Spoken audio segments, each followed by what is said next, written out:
Hello, people. Back at it again. Another episode of The World is Burning. Shout out to the 758 subscribers. Love you all, people. Keep the comments coming. Love hearing from you.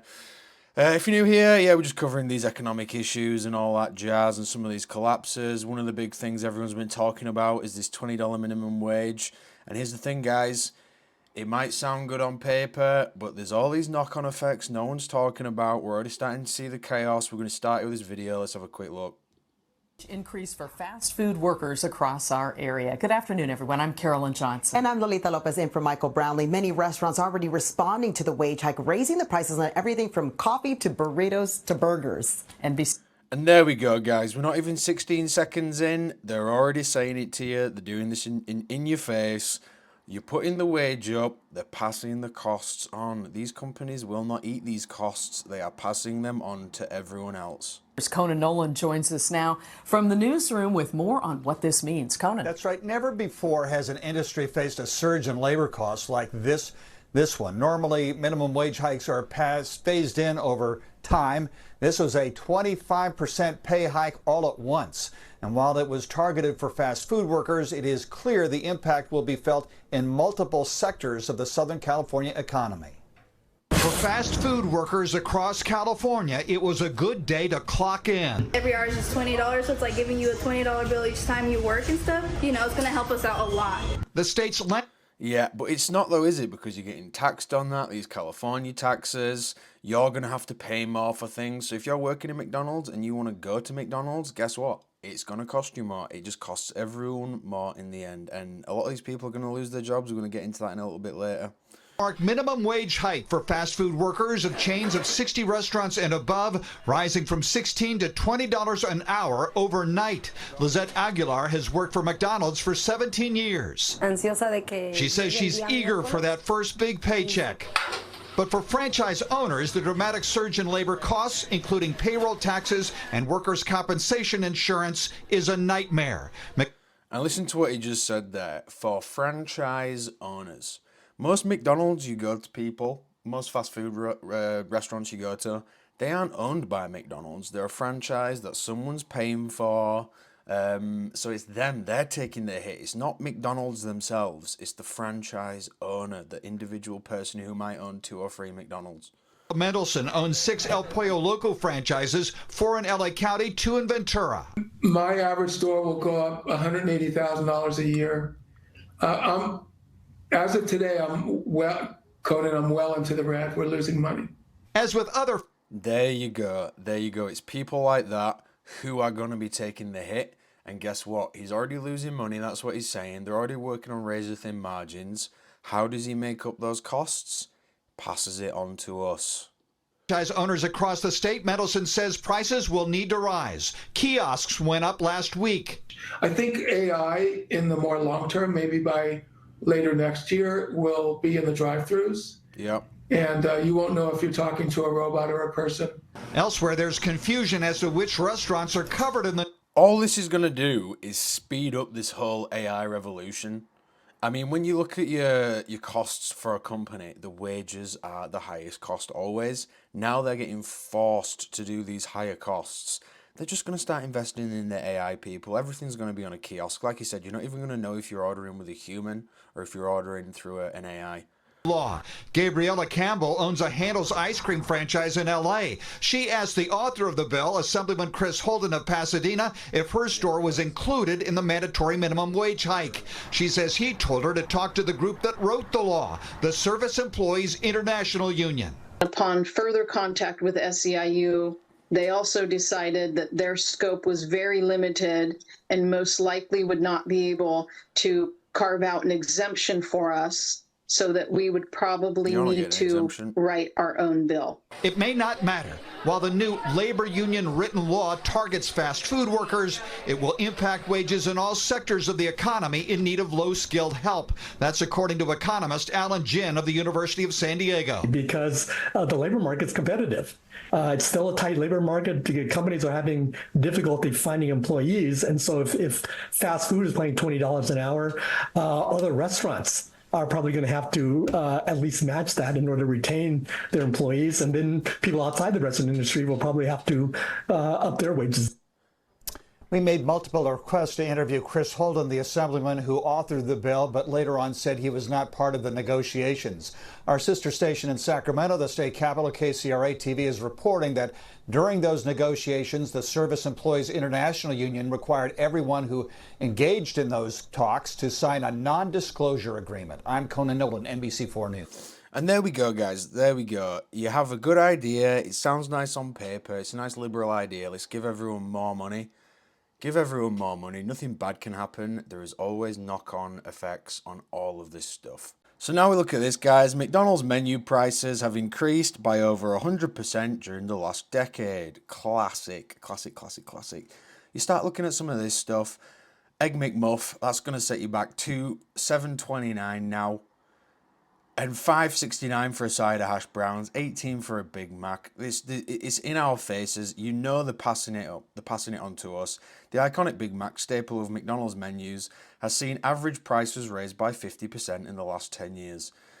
They're just passing it on, and this is before this $20 an hour has gone into effect, guys. This is before that has happened. So keep an eye on it in the next 12 months. They're just going to pass the costs on to us even more.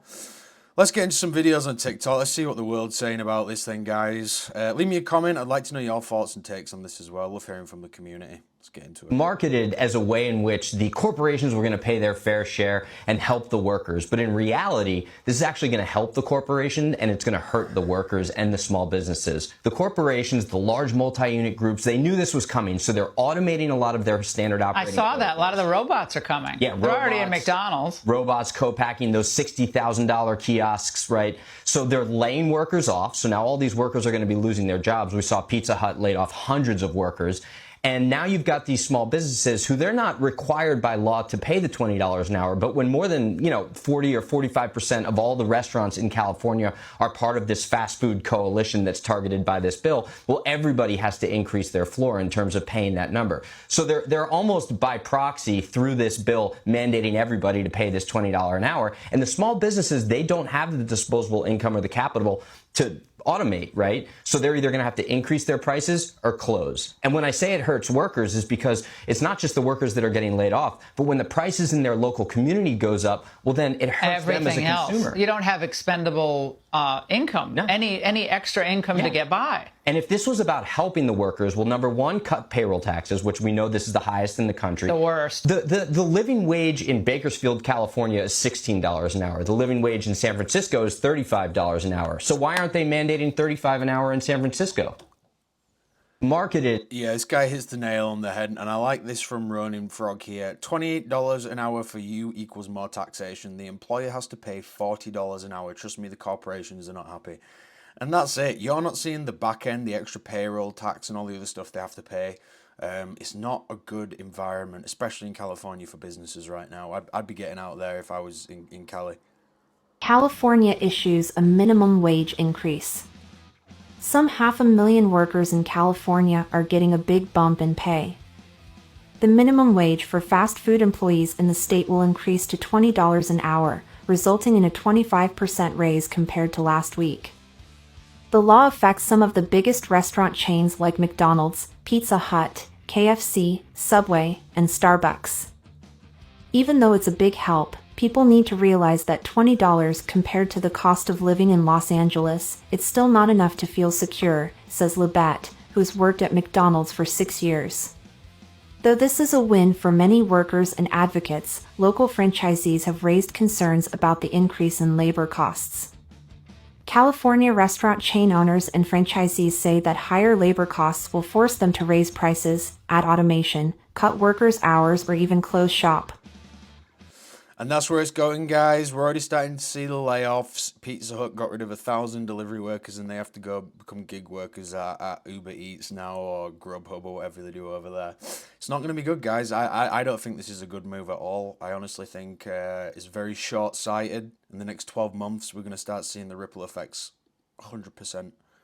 Okay, so minimum wage. What's the issue? People still think it should be higher. Why are we even considering this? Minimum wage jobs aren't even hard. Exactly. See, they shouldn't be able to live off unskilled labor. That's what I've been trying to get across to the voters. I worked at a grocery store when I was 16 and I barely had to do anything. Wasn't that the store your parents owned? Yeah. Well, here's the thing. Cost of living has gone way up. It's the same cost of living for us. Filling up my Lexus is like $100 now. If you want more money, just go get a different job. But don't we need people to do these jobs for society to function? Well, yeah, but they can't expect to get rich off it. We get paid the way we do because we have more responsibility. We work harder. Weren't you in the Hamptons for the last month? I'm allowed to take a break of... Okay, that's obviously a joke, guys, but I quite like these two comments here. Once again, I don't watch any of these videos before I watch them with you. I'm just kind of finding this out with you.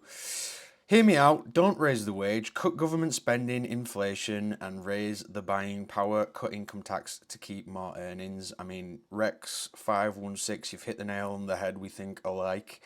That's the thing. It's like, yeah, you could raise the minimum wage, or you could just cut the tax and stop spending so much as a government. The problem is, raise minimum wage, everything else goes up. Minimum wage is not enough. Repeat. That was in 2022. This guy's put this comment as well. My God, Biosims, you hit the nail on the head there, brother. I told you so. I told you so. As California raises their minimum wage, businesses start to raise their prices. Raising the minimum wage in order to solve for our cost of living crisis is like putting a Band-Aid on somebody with cancer and expecting them to be healed. The reason the poorest of our country can barely afford to make ends meet is not because companies aren't paying them good enough wages. The real reason is because the value of the dollar has decreased significantly to the point where the wages they were making 5 years ago can no longer keep them afloat. That is solely because of government spending that contributes to inflation. So I always find it ironic when liberal states will raise the minimum wage and continuously raise it, then also in that same breath advocate for more government spending and more deficits in order to afford programs that help the poor. If we truly want to help the poor in our country, we have to give them time to catch up. Raising the minimum wage without addressing the overspending problem doesn't help anyone, because 2 years from now, 3 years from now, if you keep spending the way you do, you're going to have to raise it again. The most beneficial thing we can do for people living in poverty in our country is stop printing money. Clarkson, amen, brother. You're getting a follow for that one because you've hit the nail on the head. And this is what I'm trying to get to with this video, guys. I know it might sound good, or raise the minimum wage. People don't have a living wage. That's not the actual problem. The problem is they're just printing money and spending it like it's going out of fashion.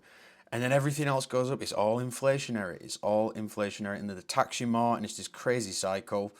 We'll end it with this article here. Here are 5 ways fast food restaurants in California are cutting costs to cover the new minimum wage. This was released a couple days ago. California fast food franchises say they're desperate to find ways to remain profitable. Restaurants are trying to offset the state's new $20 minimum wage. As well as rising prices, franchises are laying off workers, hiring less, and turning to tech. All the classic good stuff, people. Number 1, laying off workers. That's really going to help the workers, isn't it?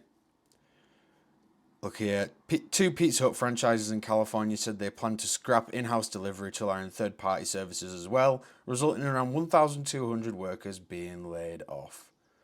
Cutting hours and hiring less. Obviously, if you're spending more on your workers, you're just going to give them less hours. You're not going to hire anymore.